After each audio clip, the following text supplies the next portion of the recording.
Louis Hunt, how we doing? Pretty good, mate. How are you? I'm doing great. I'm doing great. We talked about it off camera. It's just the season as it starts and kind of starts going. You don't really have moments to reset or moments to relax. And I know it's your day off, so I appreciate you taking your time. Yeah, thanks for having me on. It's also given me an hour or so breathe from an 18-month-year-old and a 5-month-year-old. So it's great Oh, to have a day off with the kids, but also hide in the garage for an hour and talk about some soccer. Isn't so nice.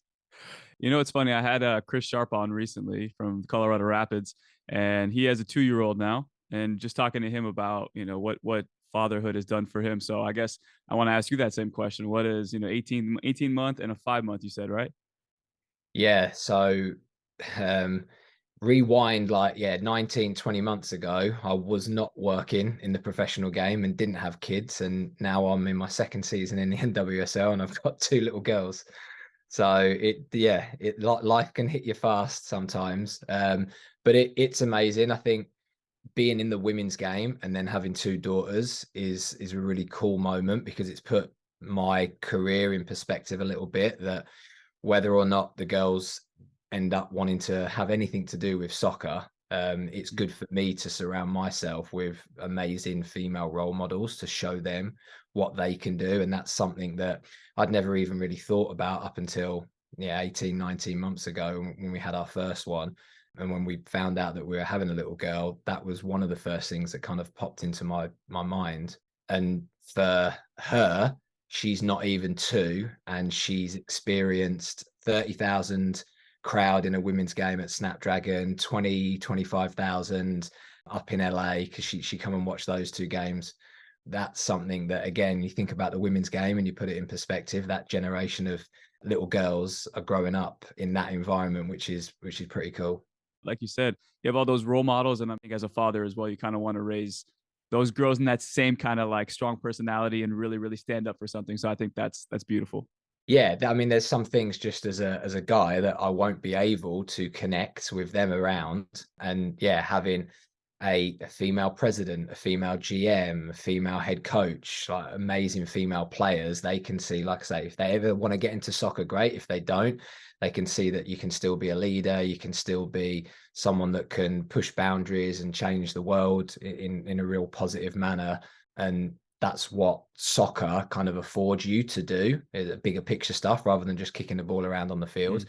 So hopefully for them over the next couple of years growing up and seeing that will be some of their first memories, which will be pretty cool. And I want to get into the players and the coaching advice, but I want to stay on this one more question for you on the fatherhood. I think as coaches, we see ourselves as kind of like fathers figures, I guess, to our group in a sense of like the emotional side. How can we attend to that? But also too, there's money on the line, and we want to make sure that we're developing them. So I think if you kind of look at the way you coach and your coaching style and the way you are as a father, are there any similarities or anything that maybe you notice that you want to do a little differently? Oh, yeah, that's a good question. I think probably like over the years with my coaching style, I've kind of evolved and figured out that you can't fix everything, you can't control everything, and the more you empower the players, actually, the better they do, and the more it becomes a bit of a collaboration. And I think that's something that I would probably like to do in fatherhood. Is of course there's going to be rules when they're super young and things that, like at the moment, the 18-month-year-old is obsessed with her little fork that she eats dinner with, and then when I'm eating my dinner, she then wants my fork, and it's like, well, no, you can't have that because you're going to hurt yourself. So of course, there's little things that you have to like say no to, but I think that kind of piece around, can it be a collaboration, and I'll listen to you as you get older, you've got to listen to me, and then we'll make a decision halfway. That's the kind of path I would like to go at the moment with fatherhood. Give me another couple of years and have them bouncing off the walls, I might have a different answer. Yeah, we'll circle back in a few years and talk more about it. But no, I love that answer, and I think again, I told Chris I'm not a father, so I don't really know, but I know sometimes when you are coaching and you are saying things to players, you almost see it as like, oh man, okay, I have such an influence in a way of what I say, and I have to choose my words carefully. But I think you're saying it's like keeping that vulnerability open so there's a collaboration and that shared kind of accountability. It goes a long way in trust. So I love that. But I think I want to turn more towards you, Louis, a little bit, and and ask you in this moment of your life, like, how are you like really doing? And I know sometimes we tell people, oh, we're okay. And, maybe we're going through some stuff, but how are you really doing? Are you able to, with the girls and then your family plus the season, how have you been able to kind of manage all that? Yeah, I mean, my life's definitely different now than what it was 2 years ago. And I think at the age that I'm at, because I turned 40 in June, which is very scary and unbelievable. I still think I'm 21 in my own head. Um, but I think like having two little girls at this age, working in the women's game professionally, and the responsibilities and the pressures that that bring, I think has probably happened for me at the right time in my life. My 20s was probably very much about having fun and as much fun and living as much life experience as I possibly could. And I've taken time to mature and get older. So I think what's happening now is happening at the perfect time for me, while also being super challenging. Like sometimes I think people can get to their mid to late 30s and think that they know a lot, or they know a lot more than they did, or know it all. And being in this environment now, training with the players that we're coaching, their experiences, the coaching staff that we've got, especially with a head coach who's incredibly successful as a coach and as a player and experienced, a president that's the most successful female coach of all time. Like, just being surrounded by all those people, you realize like, wow, there's so much more I can learn, and there's Mm. so much more I don't know, and I still need to evolve. So yeah, like diving in the deep end with everything all at once, like you said before, becoming a father and then going into this environment, there was for sure times last season when I was very much outside my comfort zone, and had to embrace that and go through that to then feel more comfortable and get out the other side and recognize like, oh, it's made me a better coach, it's made me a better Yeah. person, it's made me better in this environment. So if I were to say, give me a title for the stage in your life, if there's a chapter in your life right now, would you say it's diving off the deep end, or what would be your title for it? Oh, that's a good question. I think everything that I'd done career wise up to this point has set me up to go into this environment to be successful, or to be ready to deal with being out of my comfort zone. Whereas again, I think if I'd been in this environment 10 years ago, I might have struggled a little bit more with that. I don't know. Maybe I would have evolved and been okay. But I think it's certainly one of them where Dick Bates got a quote that I think is amazing. Had a quote around, it takes 30 years to be a great coach. It's something along the lines of 10 years to learn, 10 years to practice, and then 10 years to add the poetry. I've been coaching, like got into coaching when I was 15 years old. So I feel like I'm somewhere between that second and third 10-year period where there's a lot of experience that I've got, but now I'm just trying to figure out how to like really refine it. So I don't know if that answers your question, but that's kind of where my head's at with it. No, I love that. I think it simplifies it in a way that I think myself kind of looking at things, you step into this world trying to make a name for yourself in the coaching world, at least. And you can almost lose sight of the process because you're trying to, it's not fake it till you make it, but I think your ego gets tapped in a little too often. And you try to tell yourself that you really are better than you are. Because in some moments, you're stepping into an uncomfortable setting trying to prove yourself and you almost have to lie to yourself. But I think like this kind of resets me, even hearing it going, oh, wow, there is moments for this. There's moments for this and there's moments for this. And I feel like sometimes you try to juggle all three at the same time. Yeah, and I think you can like that Dick Bate quote, you can put it down as your why in your first 10 years can just be, I'm just going to learn as much as I possibly can and take in as much information. And my opinion in year 1, 2, or 3 could differ to my opinion in year 8, 9, and 10. And then when you get older, your why might be, well, I'm very secure in what I want as a coach from my players or from my team, and now I'm going to refine it. And I think it's okay to have different whys in different phases of your career as well. For sure. And I want to change gears just a little bit now and kind of like speak to the players and kind of want to look into you maybe in the draft room. And how do you go about scouting a goalkeeper and kind of knowing if one, their game will translate, but also two, if they're ready?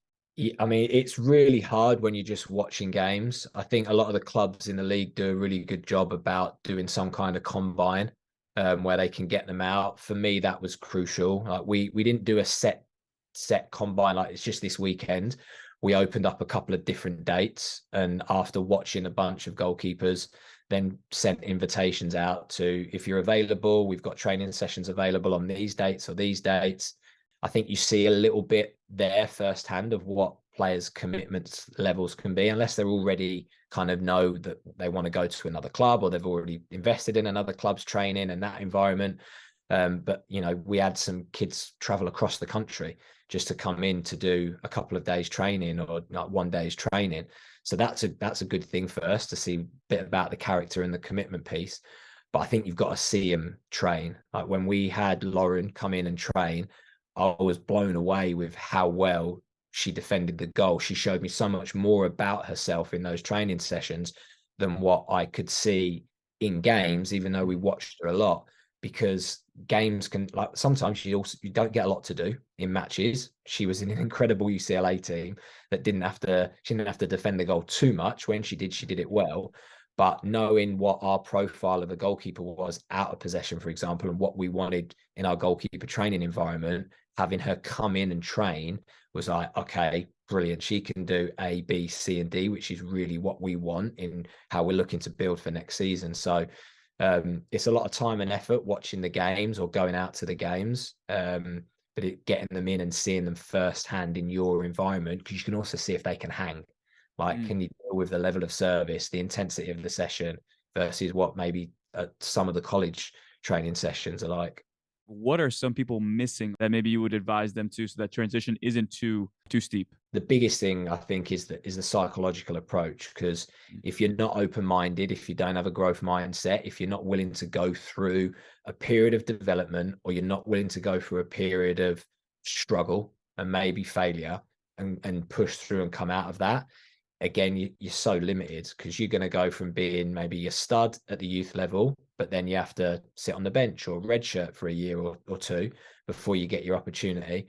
And then you can go again. If I go back to Lauren, she's a great example for us. She's just won a national championship. She's done the best thing you can possibly do as a senior in college, won it all. But now you're coming into a world where you're training with arguably the best goalkeeper in the world. If you're not coming into that environment being ready to understand, it's about learning, it's about developing, it's about stripping your game down. Because I had a conversation with her yesterday and said, I think you could play 5-10 games in the league this year and it not be as valuable as you commit into the developmental part of this year, learning about the psychology, learning about just the training environment in general, learning from all these other players, field players, goalkeeper players, learning from the medical department about how you're going to physically set yourself up to go and have longevity over 10-15 year career. That's the valuable bit. And that's only 1 year out of your career. Like after that, the world's your oyster. But right now, this is the environment that you're in. And does it look the same as what it did last year in college? No, because you're not playing. But the value in it is huge. And that mentality and that mindset approach, I think, is crucial. Yeah, that's a great point. I think being present in the current process, not really planning. You can plan ahead for sure, but all what's happening in the present time is going to set you up for that. And I feel like sometimes we can get lost if the present situation isn't ideal, or the situation that we had dreamt of, maybe. And I feel like recognizing that a small sacrifice of 5 months, 6 months, a year can set you up for that decade of longevity, like you're saying. Yeah, I mean, the word you use there, where you've got to sacrifice a small period of time for the bigger picture, I think is crucial and huge. And I think as a youth coach, director of coaching, head coach, goalkeeper coach, I think if you can educate players and parents on that bit when they first walk in the door at a club, it sets them up for so much more success in the long term. And that's how you can really, really make a difference to a player and help them in the youth game, is like, and it's hard because parents don't want their kids to be in a position of struggle or failure. And there's so many other options these days in the club world. You can go from one club to another that's 30 minutes away. Now in the college game, you can pop into the portal and move if it's not working out for you. But I almost think you have to seek out that sacrifice and that struggle a little bit. I don't think you have to do it forever, because I'm actually a big fan of, you do need to go through that period, and you do need to be outside your comfort zone, but not so long that it really starts affecting confidence and motivation. Because I think when you are in your comfort zone is when you're probably most confident. And then it's how much you can get out of yourself when you're in that area. So like, I know everyone talks about get out your comfort zone, get out. And that's true, but you can't live in that forever. You've got to live in your comfort zone for a period of time because that's your sweet spot. Absolutely. And I kind of want to talk about your comfort zone and getting Kailen Sheridan, who transcended and become probably the best goalkeeper in the world, Canada's number one. And was that something that was out of your comfort zone, working with a goalkeeper of that caliber? And were you at all nervous, anxious? What was that time leading up from when you guys kind of created the team and you knowing that she's coming to you? Yeah, I mean, anxious and nervous for sure.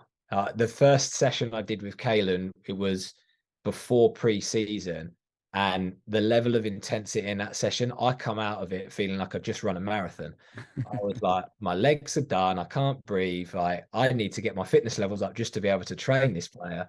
Um, but we'd had some good conversations prior to that. Like we jumped on a couple of Zoom calls. We'd broken down past footage of hers together to try and build that relationship a little bit before she'd set foot through the door here and we'd even kicked a ball. But yeah, the first couple of months last season was probably the biggest time as a coach in my career where I felt really, really challenged and out my comfort zone. And I was having to be very, very self-reflective and strip everything ego down, strip everything down to be like, you've just got to go through this and learn as much as you can and be open to feedback, be self-critical, self-analyze everything because you're working with the best, so you've got to try and be the best version of you, and if that means going to another level, then so be it, and you've got to be open to that. So yeah, it was definitely a challenge. There was a lot of times I come home and ripped up the session that I'd done and like redone it, and I'd do some stuff with Eric Steele, who's a bit of a mentor to me, the old Manchester United goalkeeper coach. Mm-hmm. And his big thing is plan, do, review, and I had to make sure that my planning was as best as it's ever been, and then my review process was really high as well. And Kailen was amazing because, like I said earlier, I'd said to her and all the players, like, I don't want you to feel like you're not happy about something and not say it. Like, I'm open to all of that, so please give me that feedback and we can tweak it and change it, because as far as I'm concerned, my job is to put you in the best environment for you. And she was good about that. She's like, no, we need more of this, or we need more of that. Like, even to yesterday, we were doing a session. She's like, can we add mannequins in here so the angle's a little bit different, or can we pull those mannequins away and like change the angle slightly? And I'd like to think, and I feel like she knows that she's got that environment to be able to do that comfortably. She would do it anyway, but but also that, yeah, again, it's not going to hurt my feelings. It's making sure it's the best possible environment for you. And that relationship between us and me and the other goalkeepers has grown over time now, where I feel there's definitely still days where you're out your comfort zone a little bit, and you're challenged, which is good. I think that's just that's a daily, weekly process, training and coaching in this environment, but more in my comfort zone now than what I was a year ago, where I was really having to embrace everything. And the good thing about it is she's made me a better goalkeeper coach. She's made me, her, Carly, Mel last year, Lauren this year, have made me a better person in that environment, coaching that environment off the field as well as on the field as well, because it's not just what you're doing in that session or the team session, it's your conversations that you have outside of it as well. Yeah, as you reflect, I know you reflected a little bit there, but as you reflect on those early days and you kind of being stretched in a way, but also coming out of it, is there maybe one thing that you learned about yourself that is maybe even surprised you to this day? Yeah, like, you have to self-reflect, but I think you've got to do that with a little bit of compassion. Like, I will go down the route of over analyzing myself for what I said or what I did on my session, maybe a little bit too much down what could be better, what could be better. And sometimes you've got to be able to go, you know what, that was good. Like, what you did there, what you said there, what you planned there, what you coached there, that was good. So give yourself a pat on the back. Probably don't do that as much. I'll go down the other route because I'm always trying to be better and trying to evolve. But Carly said something to me at the end of last season when we did our review about, she said my emotional consistency was really helpful for her. So I wasn't never too high, never too low. I was always like very even keeled, and that helped her. And that was something that I'd never really thought about. I was just trying to be myself within the session. So that was a nice bit of feedback that self-reflective wise, I now have to be aware of that, because I now can't, if that was working for someone like her that had Mm. been in the game for 20 years, I've got to make sure that that's the same for the other players that I'm in and around as well. I love that. And I mean, that's another name drop right there. Carly Telford. Like you see Carly, you see Kailen working with those two, and we'll transition out of the player advice. But with this last question, I guess, is what makes them so special? I mean, you work with them hands on and you see them day in and day out, the ups and downs. So I don't know, maybe like two or three takeaways that you said, okay, I can see why these players have had the success that they've had. Well, yeah, if I start with Carly, while we're talking about her understanding and level of footballing knowledge is incredible. Like, she would be one of the most vocal players in team meetings when we were analysing the game or analysing the opposition, whether it was to do with goalkeeping or centre forwards or midfield defending. Mm, Her knowledge of the game was incredible, and obviously that comes from experience. And she's been in World Cups, Olympics, Euros, all that kind of stuff. She just come from Chelsea, who are one of the best, probably two or three domestic club teams in the world in the women's game. So her knowledge was incredible, and having her in training sessions was like having another coach. Like, if I was super focused on the session being structured right and service being right, but as you know, sometimes then when you serve and you don't see the fine little technical details, she was able to do that. And then she was also able to help me around like little things like, well, if we've got two cameras, for example, which sometimes we had the luxury of having, let's move that camera there so it's a better angle of when we're watching the clips back in mm, training, or when you're chopping them together and evaluating them. Just picking up on little details, like, I'm not going to be in this rep, I'm going to stand on the side while Louis serving, so I can really see what Kaylen's feet are like or balance is like. And then it's a three-way discussion. And sometimes I was just able to walk off or focus on the other goalkeeper, the number three, for a period of time while those two had conversations. So, her buying in probably across the course of her career in being a football junkie and mm. understanding everything, not just technical goalkeeping, was incredible to see. And again, something that I learned so much from. And Kaylen's just, I mean, Kaylen's just such a unique player. I think like her journey, when she was talking about her journey, because at the club, players talk about their journey. They come and present for 15, 20 minutes, 30 minutes or so to all the staff and the players just about what's got them here. There's a good way of kind of getting to know them a little bit. And her journey was fascinating, just around like training with boys, playing with boys at a younger age group. And you can see like that level of intensity in her training, and her understanding of herself and the position is on another level. So again, like, quite lucky to have been involved in that now for the last 18 months or so, where she's exposed me to a level where it's made me a better coach. And I think sometimes as a coach, you just have to accept that you don't know everything, and you're going to learn from your players as much as you're going to learn from your experiences or your licenses and your courses that you go on, and being okay with that and not feeling that that's a negative thing. Like, of course, Kaylen's going to go know more than me. She's playing day in, day out, and is 1,000 times better goalkeeper than I ever attempted to be. No, I think you make such good points. I think it seems like you have a very good pulse on, and I think whenever you work with certain goalkeepers, you see the differences that separate them, but also too, it seems like you have a pulse on the emotional side. And I know I spoke to Dan Ball about that. He said emotional connection and making sure that he's accounting for each person's current like mental state, but also to what they're currently going through in their life as well off the field. And it seems like again for you, you have that same type of approach. And I don't know. I'm learning so much because I feel like you get so caught up in taking care of only the number one and making sure it's all about, getting the results, and you have your session plan. You have all these things that you personally want to invest, but then you forget that again, it's just kind of like that shared accountability. Other people are investing this period of their life with you. And sometimes you get so caught up and like have the blinders on and such a tunnel vision of this is only me.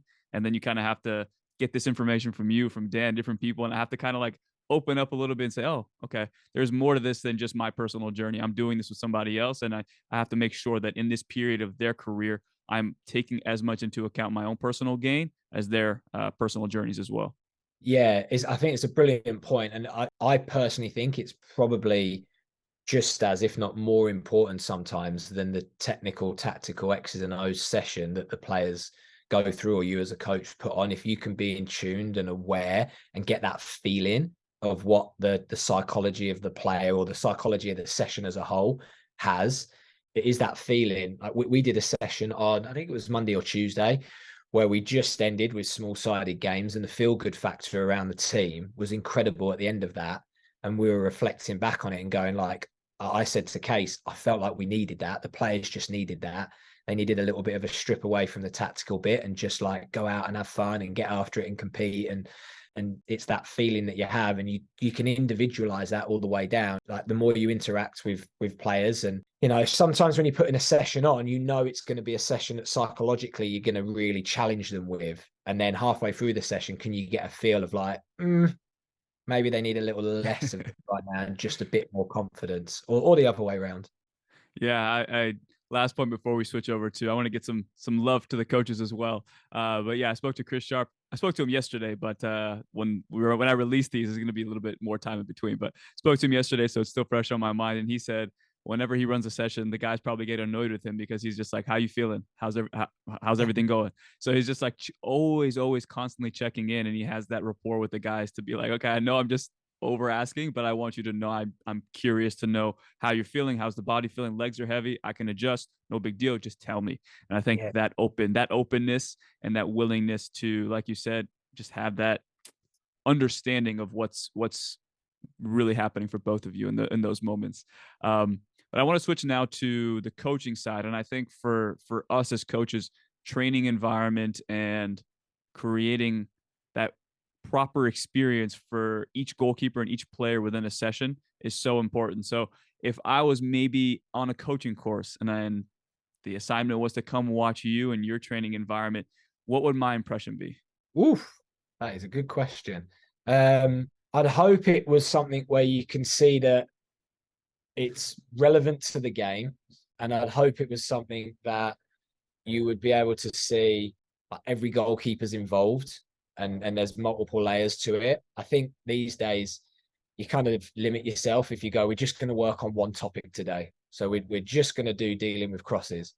And within the training session itself, there's multiple layers to it. So if you are dealing with crosses and that's your main topic, that's great.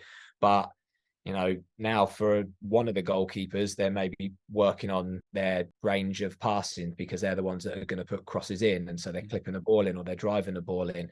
For the goalkeeper that is dealing with the cross, is there an element to it afterwards as well that's either in possession or an added element that's out of possession? So like we'll do something where they'll deal with the cross, they'll distribute, and then they'll make a save on an angle. And a lot of that is born out of like Kailen wants quite a lot of reps. So there's very few days where we'll just do just one action. I think Phil's talked about this a lot, where you've got the the actual action, and then the post. So what happens before with the movements, or the what's realistic to. We're going to work on 1v1s on Friday, but we're going to work on 1v1s where they might start a little higher and there's like that 10-yard drop before they get into a position to make a decision. So you've got to do that. Otherwise, they're just standing on the edge of the 6-yard box and they're starting there. But in the game, that they're not always starting on the edge of the 6-yard box. They're moving across, they're moving back, they're moving up. So that's probably the best way of describing it, that pre, during, and post action. Trying to incorporate those elements as much as I can. And I'll say like Dan's sessions are fantastic with that. Like what he shares, I think is brilliant because you can see a snapshot of, either multiple goalkeepers working or them being other elements to the session. Nathan as well at Courage, like some of his stuff is brilliant around how he incorporates all three goalkeepers sometimes within the session itself. So it's not just like one goal. Sometimes there's a time for one goalkeeper's resting while the other two are working because you need that. My medical department would say like we need that more. We're trying to strip Kailen back a little bit. But yeah, that's what I would hope is you see a little bit. I think I've used this word a couple of times now, that holistic approach. That's what I would like anyway. There's a method to the madness. I think that's the proper phrasing. And I think that is maybe visually what I'm seeing in terms of the actual sessions that are being put on. But how important is that, I guess, emotional piece? Because I know you probably brings, like you said earlier, sometimes we need a little bit of fun and that's what the group needs. Sometimes there's moments maybe you come in and play bad cop a little bit. So for you, is it kind of getting a pulse and a sense of what's happening with each individual person and maybe having a different approach psychologically and emotionally for each one. So how would I see maybe the emotional attention that you would give to the group and maybe to each player? Yeah, I think if there's quite an important emotional or psychological element, I think I would probably try and deal with that first up front. So you have a conversation with someone. Sometimes that's the number three, right? Where it's like, listen, it's not going to be about you as much today. We've got to prep the number one. Right? We're match day -2. They're going to get most of the reps. It's going to be about what they're going to deal with at the weekend.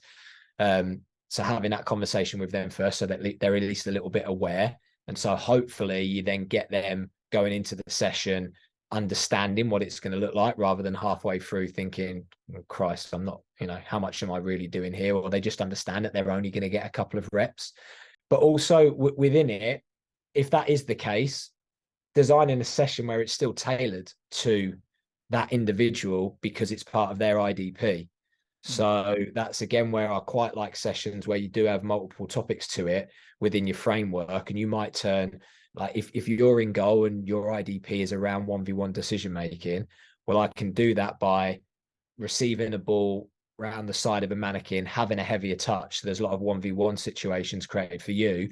Whereas if I'm in goal and it's more about me holding my ground and saving shots on an angle from 15 yards, instead of me having that big touch around the mannequin, it's a tight touch and it's a shot. So the session itself is designed, you don't have to change anything other than just that last piece to make it individualized for you. So that then if you do have a number 2 or 3 that isn't getting as much action, they still know, oh, but at least this is tailored to what I need to work on and improve on. And then you get a little bit more of a buy into that, because sometimes like the number one's easy because it is all Yeah. about them. So you can design a whole thing for them, and they've seen the clips of what the opposition are going to do in the game and then what the session looks like. So they're the easier ones sometimes. Yeah, it's that little bit of effort that goes a long way. One thing I do want to tap into on your emotional side as well is I think there's ebbs and flows to a season. There's ebbs and flows to our own confidence with our service. Like right now, I'm going through it where for some reason I don't have confidence in my volley. Excuse me. I don't have confidence in my volley. I don't know why. It just happens sometimes. So I'm switching to a half volley. And my half volley is pretty decent. So I'm like, okay, I can at least get away when I'm not confident in the full volley. That the half volley is saving me a little bit of time where I can build it back up. So I think for you, if you're ever lacking confidence in maybe your coaching analysis, your coaching points, your distribution, what is your reflection process look like, and then how do you build your confidence back up? It's a great point, because like going into this environment, you got within the goalkeepers, you sat in a room doing, say, the past games analysis, and sometimes I would do that just 1v1 with Kailen or Kylie, whoever played. Sometimes we would do it as a group, and I think you have to make that environment, if you're not 100% sure, quite open. Like, what do you think? What are you seeing here as the goalkeeper, or what are you seeing here as the 2 or the 3? And then have that discussion about it, and then it starts opening up. And it's not, I feel probably for me, it's if I'm not overly confident about something in that environment, me then trying to tell them what I think or tell them what to do is a disaster, because you're not bought into what, do you know what I mean? It's like, I'm not Yeah. sure here, like, what were you thinking or what were you feeling? And then it opens the door up. And I think when they start talking and giving their opinions, that's when your brain as a coach starts going more, okay, I understand that a little bit more now. I understand that decision, or I understand that scenario. I think with things like film review, it's going over it with other coaches. I'm lucky that I've got a head coach that knows a lot about the game, even goalkeeping. She'll say she doesn't, but she does. She can evaluate the goalkeepers really well. So we can look at the scenario and go, what do you think here? And she could talk about the angle, the defender's angle, how the defender helped or didn't help the goalkeeper. Certainly with team stuff, like when we're talking about, because I'll do all the set piece stuff, set piece evaluation and analysis was daunting last year, when you've got World Cup winners and Olympic gold medalists in there that probably, more experienced than you at that level. So again, just opening the floor up to discussions, which you've got to be brave, and Yeah. you've got to be willing to be challenged in that environment, I think is okay. And then on the field, yeah, for sure, I had that as well. Like the quality of the volley, the power, the pace of the volley, the accuracy of the service in general. Going through it, I think the reflection piece is always to go back and watch. You know, watch what was it like? Was it too difficult? Was it too easy? Could your angles have been a little bit different? Being able to, I guess, adapt a little bit on the fly. If the volley isn't working, can you get a little closer and still make it relevant, or Mm. mix it up a little bit? An issue I had last year, mate, was my legs felt like they were going to fall off in the first 2 3 months. The medical department probably had to work harder with me than they did some of the players. Whereas now I haven't had to go into them yet this season, which is good. But that was something that I was conscious about. Like, I've got to get stronger and fitter just to be able to provide for these goalkeepers, because that was an issue for me at one point, confidence wise. Mhm. I think that's honestly all of us. I think all of us are very very weary of just making sure that we don't go too crazy in the preseason and kind of like the first few weeks because we do have the rest of the season that we need to be accounted for. And but I think it's funny, Louis. I think for me, I think there's moments where as a player I had certain bad habits, and I think whether it was my preparation or just certain characteristics that I knew that transitioning into coaching, there's no longer, me applying this and me having those bad habits and it's only affecting me. Now these bad habits can really flood in and carry over. And now I'm affecting everybody else that I'm working with. So Mm. I'm curious to know for you, were there any bad habits that maybe you had in your early days of coaching that you said, I need to weed these out completely because if I don't, there's no way that I'm going to be able to get to that next level? Oh yeah, for sure. I'll go back to just the self evaluation piece. Like, I'm sure at some point I didn't do that, and I was at point the finger. It's that player's fault. It's this coach's fault. The resources, this, that, and the other. I think I had to self evaluate a lot and understand that there's times where you're not being the best coach you can possibly be because your emotions are getting in the way or your frustrations are getting in Mm, the way. So yeah, I've said this a few times. I think even as a goalkeeper coach, the best thing you can do is go and be the head coach of a youth team, whether it's U9, U15, U not whatever it is, because you learn so much about the game and you learn how to be a leader and you learn how to interact with players, parents, different players across the board. And you have a lot of decisions to make as a head coach. And there would be games where I would coach and, well, this isn't the way I want my team to play, or we're not doing the things that we worked on in training. And then you end up getting frustrated, and players hear that in the sound of your voice, and maybe you say something that emotionally is not going to help a player. Like, why are you telling us that? It's not going to make any difference. That's happened now. Like, if you're going to coach me on that, coach me on Tuesday or Wednesday during the week. Forget about it now within the game.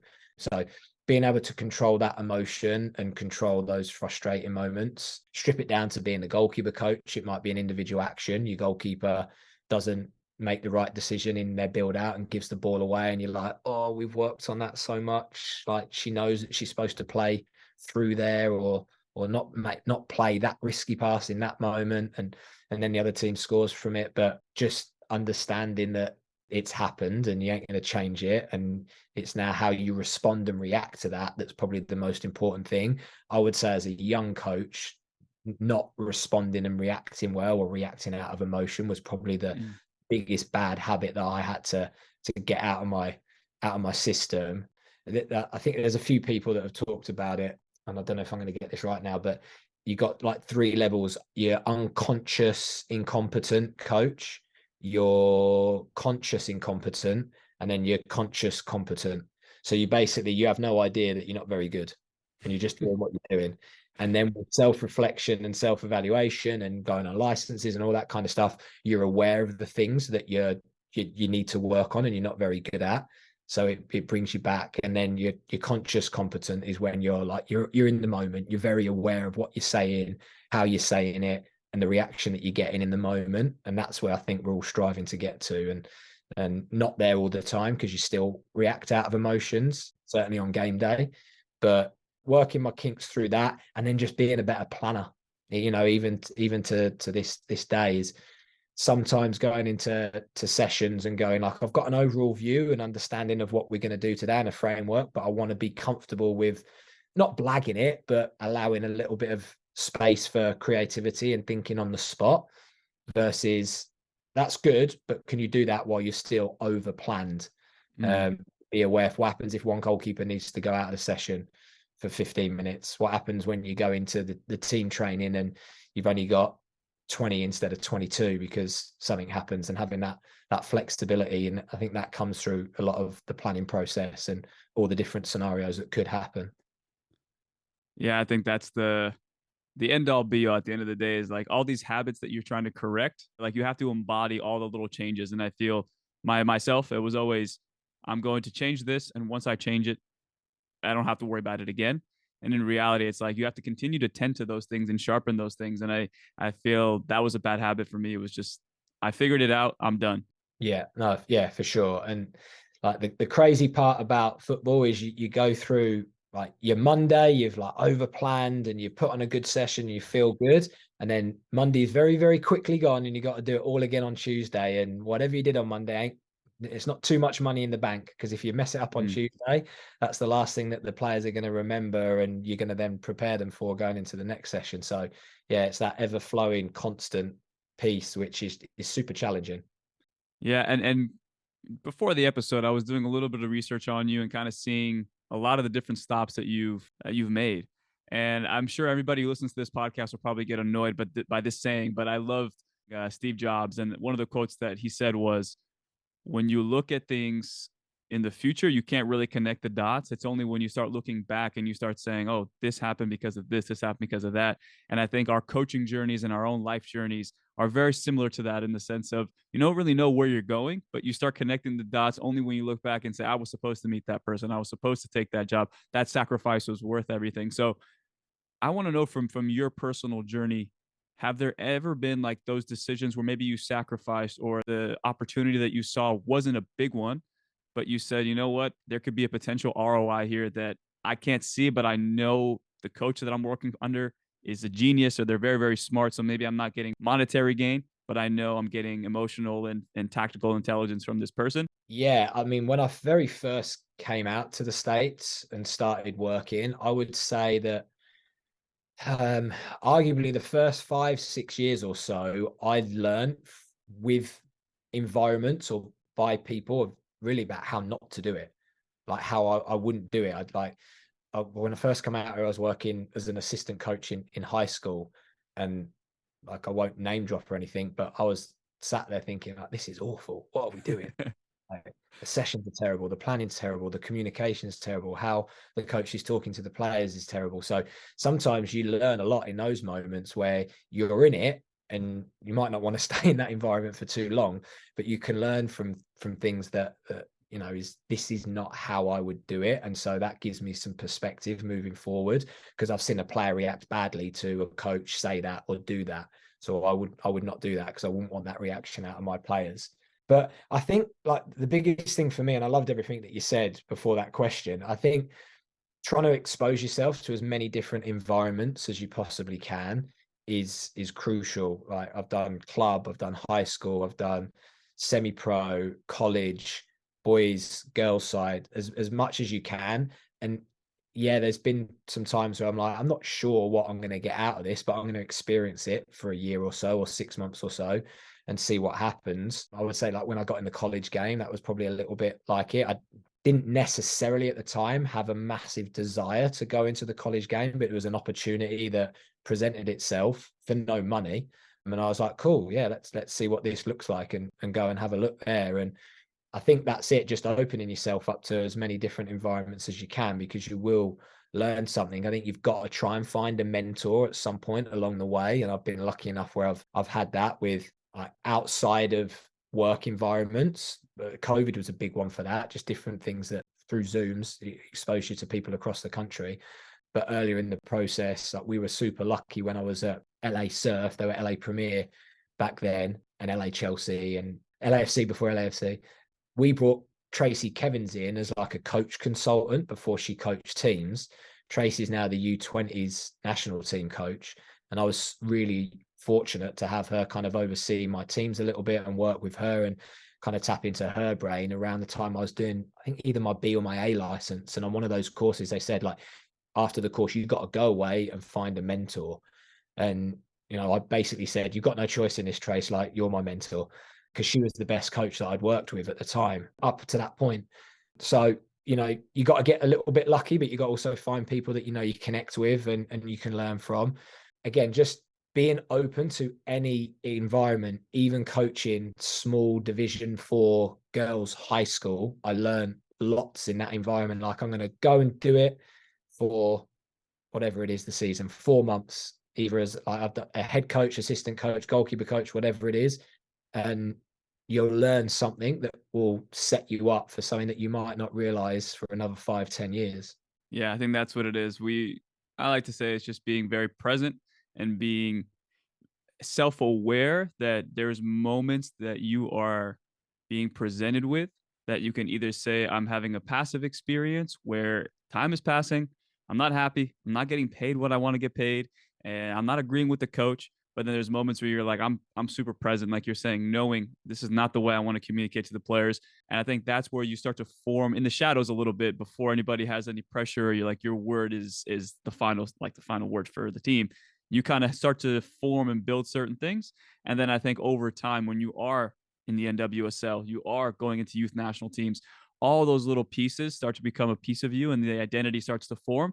And I feel like if you're super present from day one, you have the ability to, okay, I can reflect on this moment. I'm feeling a little bit self-conscious or a little anxiety. I felt this before back in whatever 2014. I can kind of reflect on it knowing how I dealt with it then because I was present. Yeah, it's a brilliant way of putting it. I mean, I don't journal, but like a lot of people talk about how valuable that is, and you're going through your processes and you journal like this wasn't, oh no, this happened, or this is happening. I wouldn't do it that way, but I'm going to make a note of it so I can remember it and bring it up later. And yeah, that being present and then also like, that self-awareness bit is, yeah, it's key. I feel like I've said that 1,000 times. No, it's a honestly it's the buzzword, but I think buzzwords are so funny to me, Louis. I think when you hear them and then you experience them, or it's two different worlds. You can say you can have self awareness, and then you say, "Oh yeah, that's a huge character trait that I have to have," and then you actually start to become self aware, and you're like, "Oh my god, I have to actually present myself with a really tough case for myself, recognizing I'm not this, I'm not that, I'm not that, and be willing to say, I know that I don't know everything. And I think that in itself is so valuable. But one last question I want to get you out on here. Are you proud of yourself? Seeing where you are and everything you've done so far. Yeah, I think if the 12, 13-year-old me was looking forwards now to be like, that's where you're going to be at, and that's what you're going to have done and what you're going to do, that 12-year-old probably would have never thought, there's no way those things are going to happen. So yeah, I've had those moments of self-reflection back, and you give yourself a little tap on the back and be like, yeah, that's cool, well done. But also now what's next? Like, how do you continue to push forward and get better? And yeah, probably don't look back as much and be like, smile as much as I could about things that I've gone through, but because I am trying to always look forward. But yeah, I would say I'm in a place where I'm very happy and content, and I'm pleased of the way up to this point my career has gone. Like I said at the start, I don't know if I would have got to where I'm at now if I tried to overly push it or have that forced action 10 years ago, even 5 years ago. I don't know. I feel like I am a big believer in the stars align and things happen at the right time for a reason. And I think that mindset helps. You end up falling, landing in a bucket of shit and coming out smelling like roses sometimes. No, but I think again you've shared so much, and I really do appreciate the vulnerability and the openness because I think that I don't know, I think I was reflecting on some of the Zoom calls that I had during COVID, and a lot of the questions were very like emotionless. I was a little bit upset with myself because you asked so many different questions of like, how do you see these characteristics? How do you see this in the tactical phase and the technical phase? Since I don't mind them, I think they're good conversation pieces. But I feel like when you reflect on your own experiences in those moments, and I think when I asked you about Kailen, when I asked you about Carly, it's like I can ask you what are three characteristics that a pro has. But when you actually get to reflect on your experiences and little things that you've noticed, I feel like that's the special piece and why I like having those kind of questions and framing it that way versus just keeping it emotionless and not really digging too deep. Yeah, I think I've said this to you before when I was last on the Inside the 18 with you guys. I think you've done an incredible job at that throughout your whole early coaching career and your process, because you've put it out there on podcasts, on YouTube channels, on, social media, where everyone's got to experience your journey while you're going through it, warts and all. So like the quality of the sessions, but then your vulnerableness and openness to like, oh, I had this conversation with this player the other day and it didn't go that well, or my session in reflection wasn't great. And I think a lot of coach education platforms are run by people who are very experienced in the middle or later years of their lives, and they can look back in reflection and sound like absolute experts, but not many people do it while they're going through it, through the highs and through the lows and the struggles. So I think you being able to do that gives coaches, whether they're younger than you, your age, older than you, that opportunity to go, oh yeah, like they're the same experience that that's happening to me, so it's okay, rather than it's just, oh, it's all great, it's all good, you Yeah. know.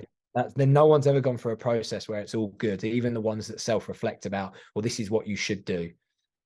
So you being open and vulnerable to do that has allowed, like myself, listening and watching, and other coaches to understand that, yeah, it's okay to go through those struggles. So the environment that you provide, I think it's very different from a coach education perspective, and it's really cool. Well, I appreciate that. All the best in the rest of the season, and looking forward to seeing where you guys end in the Challenge Cup and also in the NWSL standings and the playoffs. So thank you. Yeah, appreciate it. Thanks so much. Good luck to you as well with everything.